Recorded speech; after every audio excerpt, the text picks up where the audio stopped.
see a pantomime. It's a traditional form of British theatre that happens every year at Christmas time. It's evolved, it's several hundred years old, and it's evolved into a wonderful mix of modern comedy, of singing. They're like musicals, but they're topical.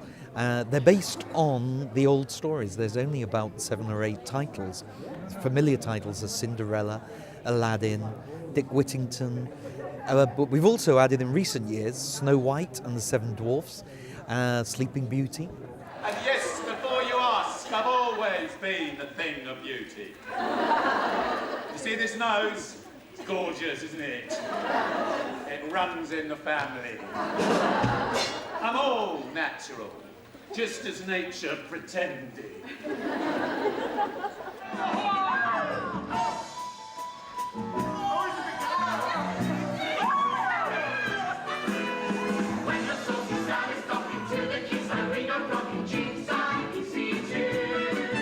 Well, it's part of our Christmas celebrations. It's as much part of Christmas as decorating a tree and all sitting round for dinner on Christmas Day. It's part of Christmas is going to the pantomime.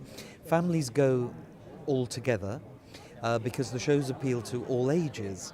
Little children come, right up to grandparents and great-grandparents.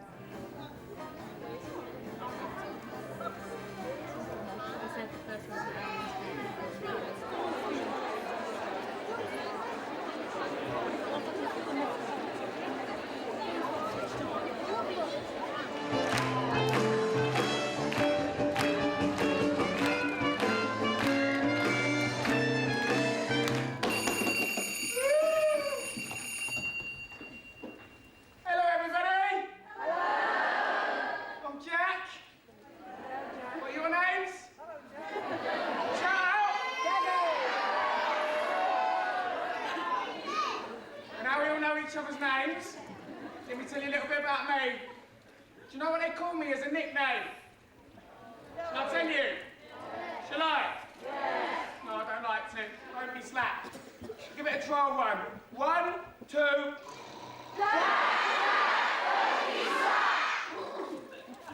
It works almost naturally. It works almost as though it's been implanted in the DNA of English folk, if you like. It's there, it's almost natural that kids will join in. So what you have, for example, you've got the villain. You always have a villain in a pantomime. It's all about good versus evil. So when you have the villain, the first thing the villain does is to come on, and what do the kids do? They start booing. And I will destroy you all. Yes, you boys and girls and dads and mums. I'll gorge your eyeballs, chew your tongues, turn your babies into burgers. Put your granny on the grill. And nothing will ever stop my evil will. Those blue, bare chest and barrels of rah-rah brew. This time there's no mistakes. I know he's got what it takes, 'cause I'm Motsy-Totsy Clark and well cutie. Thank you. You better sort yourself out, Jack, or you're going to get the sack. If the sack's not too heavy. We do put the shows together really quickly. Like we only rehearse for 2 weeks, and then the shows go on. But the shows are light and frothy, and they change, they evolve during. Part of the shows are improvised. Not all of the show is scripted. Some of it just happens differently every day. So you'll often get members of the audience coming more than once because they never see the same show twice. I don't want a cat. Do I, boys and girls? Yes! No, I don't. Oh, yes, you do.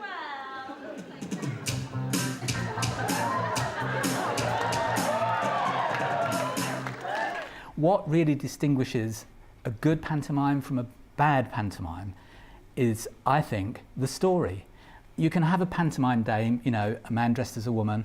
You can have the principal boy and the principal girl and all the characters, the demon, the evil character, the good fairy, and all of the elements of the pantomime. But if you don't have a story, if you haven't got that story there, if you don't capture the imagination of those kids and the parents who are with them with a really good, strong story, you might just as well go home. Fabulous working with you, Thank you very much, Bradley. It's been great. Where are you this Christmas? Round of applause for all the stars.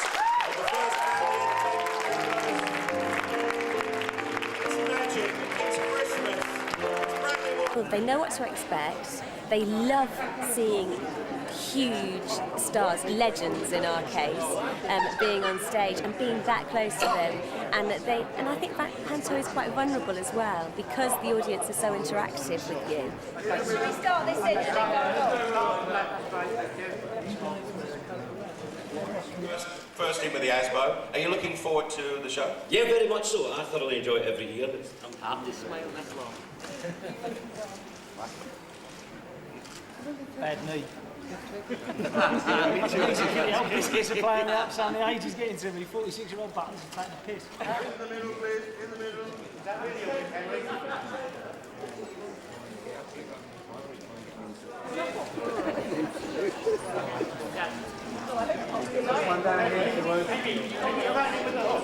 I had never heard of British pantomime, but now that I'm a week into rehearsal, my instinct is every human being could benefit from panto.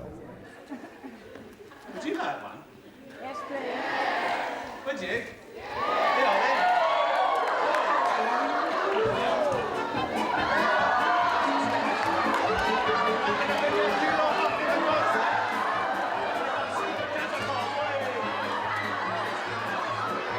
Under the reserve of the English human being is mad chaos.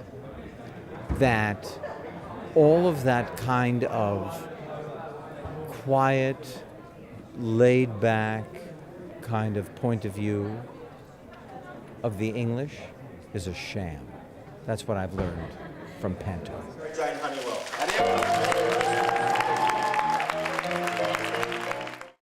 Let me just say that if they are critical,